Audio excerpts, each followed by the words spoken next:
ಎರಡನೇ ವರ್ಷದ Isha ಗ್ರಾಮೋತ್ಸವಕ್ಕೆ KGF cinema ನಟಿ ಶ್ರೀನಿಧಿ ಶೆಟ್ಟಿ ಭಾಗವಹಿಸಿದರು. ಈ ವೇಳೆ ಮಾತನಾಡಿದ ಅವರು, ಸದ್ಗುರು ಸನ್ನಿಧಾನಕ್ಕೆ ಬಂದರೆ ಪಾಸಿಟಿವ್ ಎನರ್ಜಿ ಬರಲಿದೆ. ಚಿಕ್ಕಬಳ್ಳಾಪುರ ಈಶಾ ಕೇಂದ್ರದಲ್ಲಿ ಎರಡನೇ ವರ್ಷದ ಗ್ರಾಮೀಣ ಕ್ರೀಡೋತ್ಸವ ನಡೆಯುತ್ತಿದೆ. ಕಳೆದ ವರ್ಷಕ್ಕೆ ಹೋಲಿಸಿದರೆ ಈ ಬಾರಿ ಹೆಚ್ಚಿನ ತಂಡಗಳು ಭಾಗವಹಿಸಿ ಗ್ರಾಮೀಣ ಕ್ರೀಡೆಯಲ್ಲಿ ಸಂತೋಷದಿಂದ ಭಾಗವಹಿಸಿದ್ದಾರೆ. ಈ ಬಾರಿ ಮಹಿಳಾ ತಂಡಗಳು ಹೆಚ್ಚಿನ ಸಂಖ್ಯೆಯಲ್ಲಿ ಭಾಗವಹಿಸಿದ್ದು ಸಂತಸ ತಂದಿದೆ. ಇಲ್ಲಿ ಗೆದ್ದ ತಂಡಗಳು ಕೊಯಮತ್ತೂರಿನಲ್ಲಿ ನಡೆಯುವ ತಿರು ಕ್ರೀಡೋತ್ಸವಕ್ಕೆ ಭಾಗಿಯಾಗುತ್ತವೆ ಎಂದರು. ಹೌದು, ಇವತ್ತು ನಾನು ಸದ್ಗುರು ಸನ್ನಿಧಿಯಲ್ಲಿದ್ದೀನಿ. ಇಲ್ಲಿ ಬಂದಾಗ ಹೇಗೆ ಅನಿಸುತ್ತಿದೆ ಅಂತ ಅದಕ್ಕೆ ಹೇಳೋಕ್ಕೆ ವರ್ಡ್ಸೇ ಇಲ್ಲ. ಯಾಕಂದರೆ ಪ್ರತಿ ಸಲ ಇಲ್ಲಿ ಬಂದಾಗ ಅದೊಂದು ಅನ್ಡಿಸ್ಕ್ರೈಬಲ್ ಮೂಮೆಂಟ್ ನನಗೆ. ಇಲ್ಲಿದ್ದು ಎನರ್ಜಿ ಆಗಲಿ, ಇಲ್ಲಿದ್ದು ವೈಬ್ ಆಗಲಿ. ಇವತ್ತು ಬಂದಿರೋದು ಕಾರಣ ಏನಂದರೆ ಈಶಾ ಗ್ರಾಮೋತ್ಸವಂ ಇದು ಸೆಕೆಂಡ್ ಇಯರ್ ನಡೀತಾ ಇರೋದು. ತಮಿಳ್ನಾಡಲ್ಲಿ 12-13 ಇಯರ್ಸಿಂದ ನಡೀತಾನೆ ಇದೆ, ಬಟ್ ಇಲ್ಲಿ ಸೆಕೆಂಡ್ ಇಯರ್ ನಡೀತಾ ಇರೋದು. ಲಾಸ್ಟ್ ಇಯರು ಬಂದಿದೆ.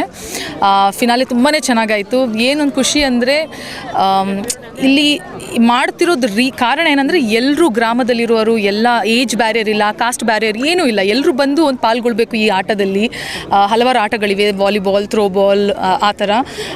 ನೋ ಪ್ರೊಫೆಷ್ನಲ್ಸ್ ಇನ್ವಾಲ್ವ್ಡ್, ಯಾರೂ ಇಲ್ಲ.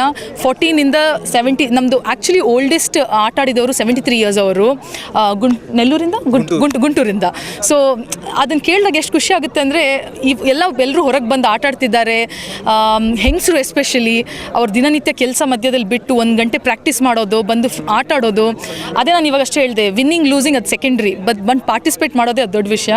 ಸೊ ಇಲ್ಲಿಂದ ಇವಾಗ ವಿನ್ ಆಗಿದ್ದಾರೆ ಬ್ಯಾಂಗ್ಳೂರ್ ರೂರಲ್ ಟೀಮ್ ಆ್ಯಂಡ್ ಗರ್ಲ್ಸಲ್ಲಿ ಕೊಡಗು ಟೀಮ್, ಆ್ಯಂಡ್ ಇದು ಇನ್ ಫಿನಾಲೆಗೆ ಅವರು ಕೊಯಂಬತ್ತೂರ್ಗೆ ಹೋಗ್ತಾರೆ.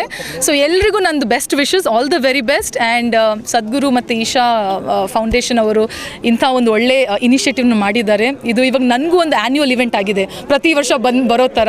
So I am looking forward for next year again already. So thank you so much entire team for having me here. Isha ಗ್ರಾಮೀಣ ಕ್ರೀಡೋತ್ಸವ ಹಲವು ವಿಶೇಷಗಳನ್ನು ಒಳಗೊಂಡಿದೆ. ಇಲ್ಲಿ ಭಾಗವಹಿಸುವ ಮಂದಿ ತಮ್ಮ ದಿನನಿತ್ಯದ ಕೆಲಸದ ಒತ್ತಡಗಳನ್ನು ಮೀರಿ ತಮ್ಮಿಷ್ಟದ ಕ್ರೀಡೆಗಳಲ್ಲಿ ಭಾಗವಹಿಸುವ ಮೂಲಕ ಪ್ರತಿಭೆ ಪ್ರದರ್ಶನ ತೋರುತ್ತಾರೆ. ಈ ಮೂಲಕ ಕ್ರೀಡೆಗೆ ವಯಸ್ಸು ಅಡ್ಡಿ ಇಲ್ಲ ಎಂಬುದನ್ನು ತೋರುತ್ತದೆ.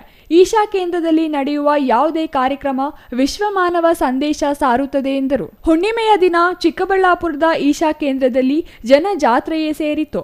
ಒಂದೆಡೆ ಗ್ರಾಮೀಣ ಕ್ರೀಡೋತ್ಸವ, ಮತ್ತೊಂದೆಡೆ ನಾಗನ ದರ್ಶನ. ನಾಗಮಂಟಪ ದರ್ಶನ ಧ್ಯಾನಸ್ಥ ಈಶಾ ಮೂರ್ತಿಯ ದರ್ಶನಕ್ಕೆ ಪ್ರವಾಸಿಗರು ಮುಗಿಬಿದ್ದಿದ್ದರು. ಶ್ರೀನಿಧಿ ಶೆಟ್ಟಿ ಅವರ ಆಗಮನ ಗ್ರಾಮೀಣ ಕ್ರೀಡೋತ್ಸವಕ್ಕೆ ಹೊಸ ಚೈತನ್ಯ ತಂದಿತ್ತು. Nandakumar, CTV news, Chikkaballapur.